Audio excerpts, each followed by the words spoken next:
আমাদের মানুষজনদের তারা এলোপাথালি মাইর।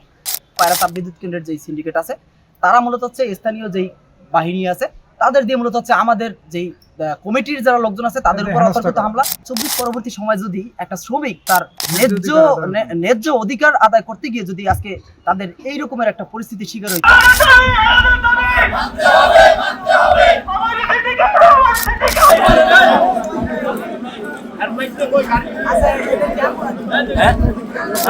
গভর্নমেন্টের কথা বলতেছে কি যে এরা বলতে তোমরা চলে যাও, ঠিক আছে। আর এরা বলতেছে যে সুমন যে আসবে আসলে বসে তারা একটা মিটিং এ বসবে।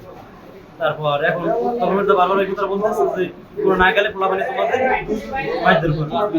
প্রশ্ন করলাম মাইদের করার কি আছে? আপনারা সিনিয়র, আপনারা কি পোলাপানি নিয়োগ করতে পারবেন? আপনারা খারাপ ব্যবহার করতেছেন, আর গায়ে ধরতে কিন্তু কি করতেছেন, ঠিক আছে। আর উঠতেই তোমরা উঠতেই হইতেছে এই সবকিছু মার কই আমার যারা মেম্বার আমার জড়াই ধরছে আর ওরা চাইবে জন্য বেশিরভাগ গভর্নমেন্ট সে কি আমরা তখন আমাদের দাবি করতে গেছি, আমরা মানে নেতারা আসার সময় নেতারা চলে আসছে, আমরা আসতেছি তখন আর কি আমাদের উপর অ্যাটাক করছে।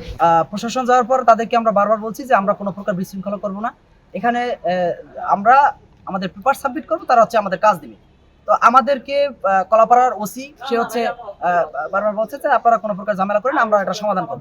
এমনকি এই বিকালবেলা 5টার সময় তাদের একটা বসার ডেট দিয়া তারা হচ্ছে আমাদেরকে ওখান থেকে একটা সাইড করার পরে ওসি যখন চলে আসলো, পাশাপাশি কিছুক্ষণ পরেই আমাদের মানুষজনদের তারা এলোপাথালি মাইর।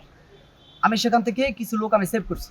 সেভ করার পরে এর কিছুক্ষণ পরেই হচ্ছে এলাকার যেই স্থানীয় সিন্ডিকেট পায়রা তাপবিদ্যুৎ কেন্দ্রের, আমাদের তথ্যসূত্র অনুসারে পায়রা তাপবিদ্যুৎ কেন্দ্রের যেই সিন্ডিকেট আছে তারা মূলত হচ্ছে স্থানীয় যেই বাহিনী আছে তাদের দিয়ে মূলত হচ্ছে আমাদের যেই কমিটির যারা লোকজন আছে তাদের উপর অতর্কিত হামলা। আমাদের দপ্তর সম্পাদক তার অবস্থা খুবই খারাপ, ঠিক আছে। এই মাথার এদিকটা আঘাত করছে, আমাদের এক লোকের হচ্ছে হাত হয়তো বা ছুটে গেছে, তার এক্সরে করা হয়েছে, আর একজনের চোখের অবস্থা খারাপ। এখন স্বাভাবিকভাবে এই 24 পরবর্তী সময় যদি একটা শ্রমিক তার ন্যায্য অধিকার আদায় করতে গিয়ে যদি আজকে তাদের এই রকমের একটা পরিস্থিতির শিকার হইতে হয়, কেন আজকে মানে একদম শান্তিপূর্ণ